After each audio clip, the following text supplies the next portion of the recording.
Donc voilà, c'est une chanson que j'ai écrite et composée avec Igit. Igit, c'est un auteur-compositeur avec qui je travaille beaucoup, qui est un ami. On a fait entre autres Bim Bam Toi ensemble et J'imagine, la chanson de Valentina qui a gagné l'Eurovision Junior cette année. On a été aidé par une autre amie, beaucoup d'amis, qui s'appelle Lilipo, qui m'a filé un petit coup de pouce sur le texte. Parce qu'en fait, voilà, c'est une chanson qui est très intime, qui est très... Ouais, en tout cas pour moi, elle est très vraie. Quand je la chante, j'ai tendance à dire que je suis en transe, mais il y a quelque chose de très vrai, quoi. C'est-à-dire que j'ai tout mon corps qui tremble, et qui est comme si je sentais tout mon sang parcourir mon corps comme ça. Et j'ai besoin de trouver exactement... Enfin, j'ai besoin d'être très avec moi quand je chante cette chanson.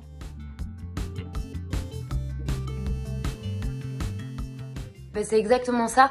C'est ce que dit le refrain. Et ça dit voilà qui je suis. Voilà mes mains, voilà mes yeux. Me voilà même si mise à nu. Je suis terrorisée. Parce qu'il y a quelque chose de terrorisant aussi dans le fait de se livrer au public.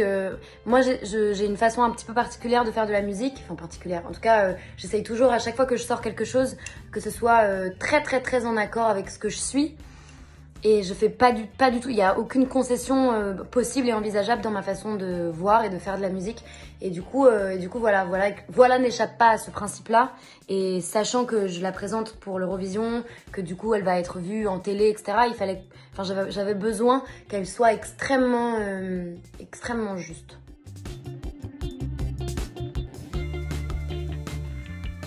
Il se trouve que je n'ai jamais fait les choses en me disant, en prenant un sujet à la mode et en essayant de surfer sur un sujet à la mode. Ça n'a jamais été le cas.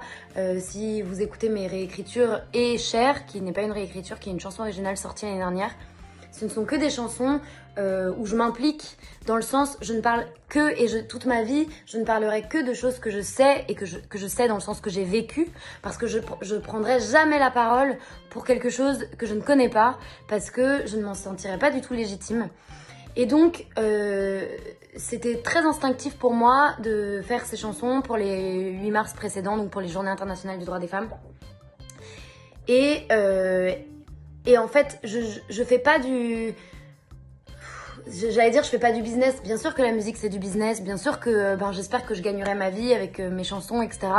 Ou avec les chansons des autres, ce qui n'est pas encore le cas. Donc j'espère que ça arrivera et je souhaite que ça arrive.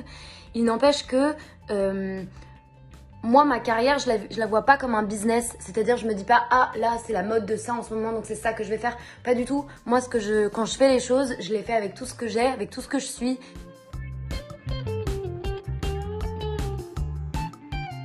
C'est Igit qui m'a appelé un jour et qui m'a dit, Barbara, cette année, vas-y, c'est ton année. Ça y est, t'as proposé 2 années de suite des chansons pour l'Eurovision Junior. T'es prête? Dans le sens, t'as sorti beaucoup de choses, ton projet il est assez mature, ce qui est vrai. Ça fait quand même 6 ans que je fais de la musique et que je sors régulièrement des choses.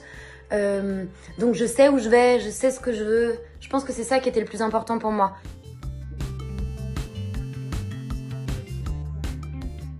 Je sais pas si c'est un avantage. Ce que je remarque, c'est que, en effet, peut-être la seule chose qui est un avantage, ou ça peut être un désavantage aussi par rapport aux 11 autres, c'est que j'ai fait beaucoup plus de choses.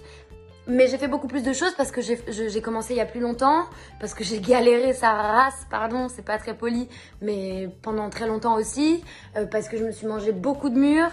Donc j'ai un parcours, j'ai une histoire plus longue, dans la mesure où ça fait longtemps que je suis là, j'ai 27 ans, j'ai commencé, j'avais 21 et voilà, et la première fois que j'ai sorti quelque chose, j'avais 21 ou 22 ans, donc et voilà, ça fait 6 ans que je suis là, quoi.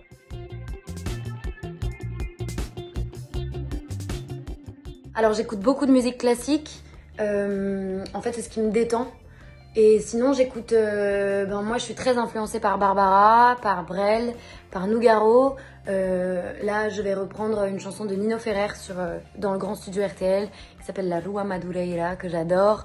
Voilà, j'aime vraiment les textes, j'aime les mélodies, j'aime les instruments, j'aime quand ça sonne, j'aime les instruments. Donc moi dans mon album il y a très peu d'instruments de clavier, etc. C'est vraiment beaucoup voilà, il y a des cordes, il y a des pianos, il y aura des flûtes.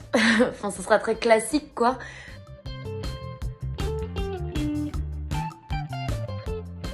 Mais c'est terrible, je ne peux pas prendre 30 secondes. Alors déjà, j'ai un gros truc, je n'arrive pas à demander aux gens de voter pour moi parce que je suis mal à l'aise avec ça. Donc la seule chose que je peux vous dire, c'est écoutez, j'espère que faire la plus belle prestation, j'espère que voilà vous touchera. Elle a été faite avec tout mon cœur, avec toute mon âme, avec tout ce que je suis, avec tout ce que je vibre. Et j'espère qu'elle vous parviendra. Et si elle vous parvient, alors vous avez le droit de voter pour moi. Et j'en serais ravie et je serais fière. Je serais fière de défendre la France à Rotterdam à l'Eurovision avec une chanson qui est mais 100% super française, 100%, 100%, 100%, 100% française.